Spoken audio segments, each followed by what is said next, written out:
Anyway, that went on and used to walk around and introduce me then to her father and her mum, like, you know. And then we decided to, about 6-8 months to get engaged, like, you know. So she was too shy to tell Matt, the father, her father, like, you know. And we were off out, had a picnic, and we were out in a place called Hadley Woods, which is Enfield way, like Middlesex way, yeah. I'd come back, she says, we're going to go into the toilet at Kentish Town, she says, Jim, she used to call me down there. I said, oh yes, she says, now while me and Mum was in the toilet, she says, I want you to ask my dad for permission to get engaged, yeah, right, you know. Well, that was a bit funny, like, you know, asking permission, like, you know, which, anyway, the time came, come to the toilet, and she they went down there in about 5 or 10 minutes, and I was still like that dassy old chap, like, you know, I was shake. Finally, I says, don't mind me asking you, I says, was mind, I says, if me and Weenie got engaged, and he looked at me, no, not at all, Jimmy, be only too pleased. Oh, what a relief for me, like, you know, and up comes her mum, and she see me smiling, all right, she said, and give me a hug and a kiss, and your nan, like, you know, she was told, and everything went off tickety-bootin' there. Yeah, so time came then, that was 57, that was 53, 57 it was, yeah, 57. So time come then, and January the 4th we made the big day. I went a little tailor shop in a place called Holmes Road there. It was £5 for a suit them days, and I happened to go looking looking for one. He said, "Can I help you, matey?"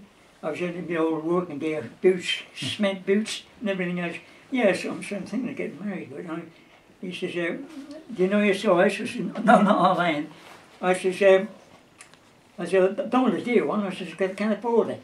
And he says, "Look," he says, "measure me straight away." Oh, he says, "Just a job. Try that one in." Went in there and tried it on. He says, hey one. He says, "Give us a fiver," you know. But the suit, it's a lovely black little waistcoat and all them days. Them days with the turn-ups, you know. Yeah. So I had that ready, and then poor old Nan, she spent quite a bit of money on it, like, you know, because them days, you see, the mother and the father, if the woman was getting married, right, the daughter, they had to pay for it, like, you know. And, like, you know, poor, they didn't have much them days. But anyway, the wedding went off great, and we had the reception up in a pub called the Tally Ho, up in Fortis Road, which branches off the Kentish Town Highgate Road, like, you know. And that went off splendid in there, and came out then, and a couple of months later, well, you come along, you were number one, yeah. And we were still in the old number 22 Carlton Street, like, you know. You see, them days, I was living in number 9 St Thomas Gardens, you see. I was renting a place there. For 30 bob, I used to get me breakfast, me dinner, and all me clothes washed and ironed. Mrs Savage was on there, lovely there, lovely there. And Mr Savage, it was, he worked in an old piano factory just around Fleet Road.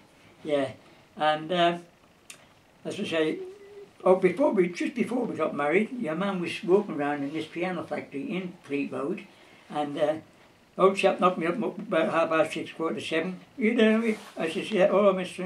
And he says, "Well, go back." He says, "Gary," he said, "I had a bit of an accident yesterday." I says, "Oh," I said, "What was that?" He says, "I told her not to touch this machine." And he says, whenever she was near it, he says, "Just clipped the finger off her." "Oh," I says, "what a silly girl." He says, "Yes," he says, "it didn't much," he says, "but blood all over the place and all that, like, you know." So I said, "Oh."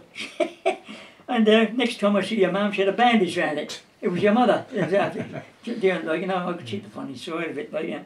But anyway, that's all right. So I think she, then, as I say, you came along, and she was obviously had to look after you. And but when she was carrying you, she used to go down to her nan's, the mother, the grandma's, there'd be a great grandma, and Nanny Sharp. And then Nanny Sharp lived down a little house up on top of the, well, over a block with all the shops, like, you know. And I used to go down there for her dinner because your mum was getting worse that she couldn't walk very far. So I used to go down and get her dinner. So your nan would knock on the door. She was going, "That's you, Jim?" "Yes, dear." "Won't be a second." "Here you are," she says. "Come up and get it." And she threw the keys down. Big key she had, the front door key, and a glove. Always had this old glove. And I looked round, bump, it hit me on the head. Yeah, she could see the funny laugh because she was a big plump woman. And when she laughed, every part of her shook. It was so funny. Like, anyway.